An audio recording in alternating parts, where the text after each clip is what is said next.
بسم اللہ الرحمن الرحیم۔ اسلامک ٹیلز کے دیکھنے والے معزز ناظرین، السلام علیکم۔ بیت المقدس مسلمانوں کا قبلہ اول ہے۔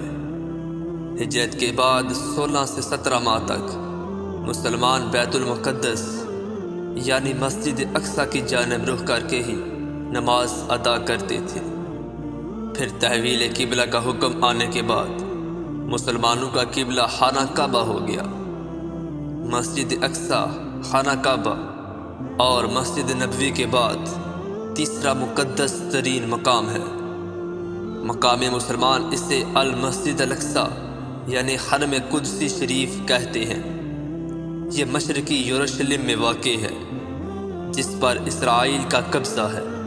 یہ یروشلم کا سب سے بڑی مسجد ہے، جس میں 5000 نمازیوں کی گنجائش ہے، جبکہ مسجد کے صحن میں بھی ہزاروں افراد نماز ادا کر سکتے ہیں۔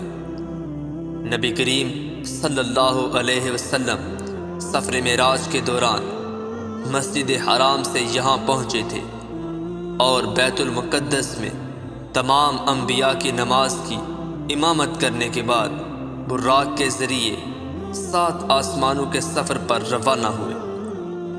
قرآن مجید کی سورہ الاسراء میں اللہ تعالیٰ نے اس مسجد کا ذکر ان الفاظ میں کیا ہے: پاک ہے وہ ذات جو اپنے بندے کو رات ہی رات میں مسجد حرام سے مسجد اقصی لے گئی، جس کے آس پاس ہم نے برکت دے رکھی ہے، اس لیے کہ ہم اسے اپنی قدرت کے بعض نمونے دکھائیں۔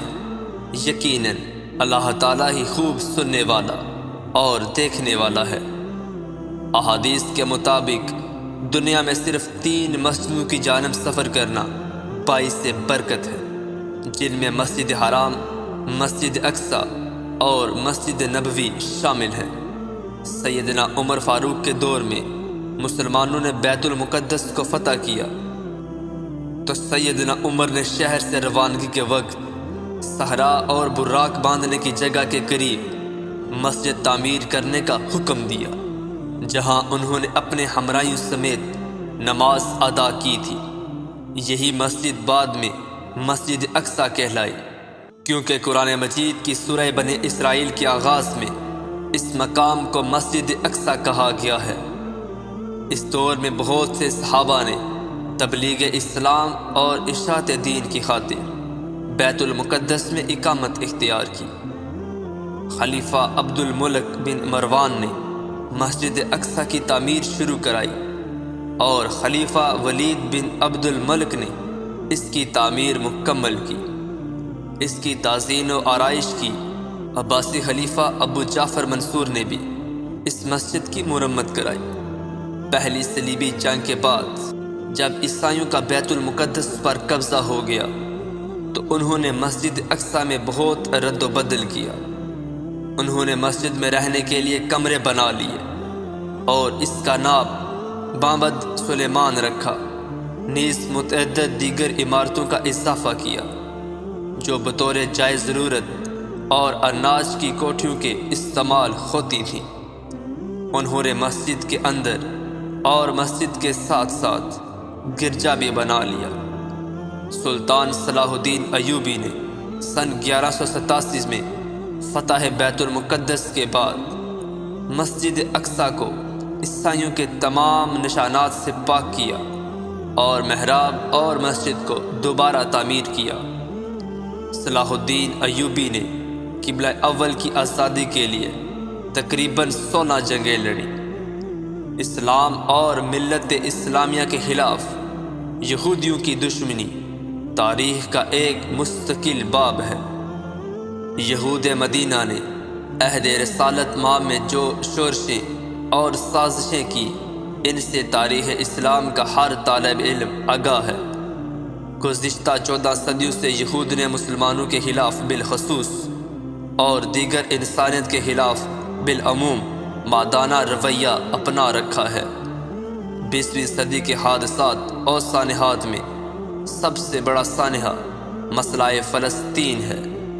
یہود و نصارہ نے یہ مسئلہ پیدا کر کے گویا اسلام کے دل میں خنجر کھونپ رکھا ہے۔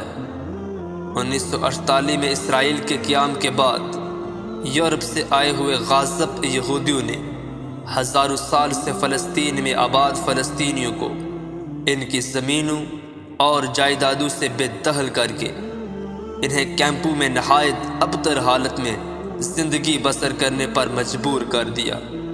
21 اگست 1969 کو ایک آسٹریلوی یہودی ڈینس مائیکل روخان نے قبلہ اول کو آگ لگا دی، جس سے مسجد اقصی 3 گھنٹے تک آگ کی لپیٹ میں رہی اور جنوب مشرقی جانب عین قبلے کی طرف بڑا حصہ گر پڑا۔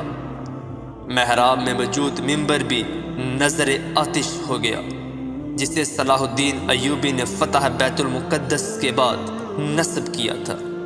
دراصل یہودی اس مسجد کو ہیکل سلیمانی کی جگہ تعمیر کردہ عبادت گاہ سمجھتے تھے اور اسے گرا کر دوبارہ ہیکل سلیمانی تعمیر کرنا چاہتے تھے، حالانکہ وہ کبھی بھی بذریعہ دلیل اس کو ثابت نہیں کر سکے کہ ہیکل سلیمانی یہیں تعمیر تھا۔